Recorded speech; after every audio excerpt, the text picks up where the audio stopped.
दुकानदार ने विदाय आपी भाई विचार में पड़ी गई 22 वर्षनी दीकरीए पोताना कानाने पूछ्યું लाला કે આમ કેમ કર્યું દુકાનદાર ને એમ કેમ કીધું તમે આપો તારા હાથે કેમ ન લીધું છોકરાએ કીધું માં હું મારો હાથ બરણીમાં નાખત તો મારા હાથમાં ચોકલેટ આવત કેમ હું કેવડો મારી ચોકલેટ હાથ કેવડો મારા હાથમાં માંડ બે ચોકલેટ આવત મેં મામાના હાથ જોઈ લીધા કરત દંડવત મુનિ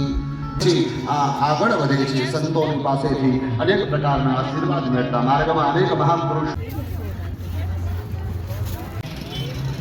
આવી ગયા ઉભા રહો